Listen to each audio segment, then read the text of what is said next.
The Good Shepherd, a reflection for the fourth Sunday of Easter. Once again this Sunday, the Good Shepherd comes up over the hill with the former runaway draped over his broad shoulders and the rest of the flock capering happily around him. This tranquil scene still sticks in my mind, though more than 50 years have gone by since my last Presbyterian Sunday school lesson.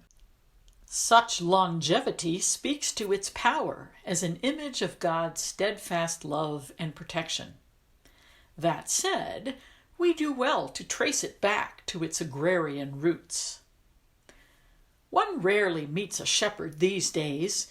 Few of us know shepherds or their challenges. At the time of Jesus, shepherding in the Middle East was a rough trade. With so little water and edible vegetation available, shepherds stayed on the move, in a constant search for new fodder to sustain the sheep and goats in their charge. They spent days and nights in the wilderness, sleeping with and smelling like the sheep.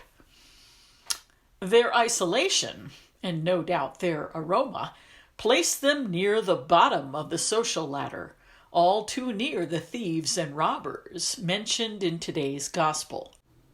As with any occupation, unscrupulous practitioners can give all members of the trade a bad reputation.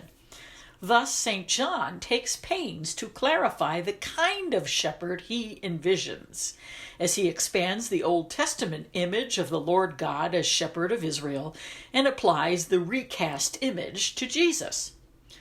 For their part, both St. Matthew and St. Luke include the parable of the lost sheep, in which the shepherd leaves 99 on the hillside to search for and find the lost one. Although all aspects of the Good Shepherd image conflate in the mind's eye and in Sunday school wall art, only John fleshes out the character of the shepherd using the modifier good. Today's passage begins the Good Shepherd discourse in chapter 10 of St. John's Gospel and focuses on the gate of the sheepfold. The true shepherd comes through the gate. He has no need to climb the fence like a thief or robber, since the gatekeeper recognizes him. More than that, his sheep know his voice and readily follow him out. This reflects the actual Sitz im Leben, situation in life, of shepherds who would gather their sheep in a common pen for the night, electing one person, known to all, to act as gatekeeper. Individual shepherds would sort their own sheep from the mixed flock with a distinctive cry.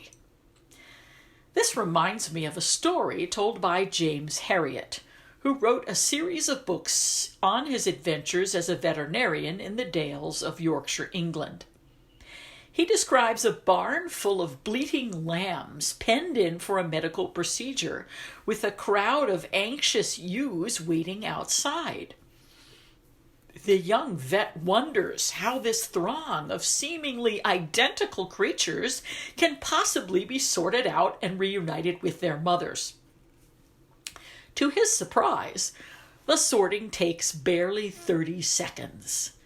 The shepherds throw open the doors, the lambs rush out, and in a cacophony of bleats, lambs and ewes pair up and run for the hills. It strikes me that the shepherd's peculiar cry taps into this inborn sensitivity.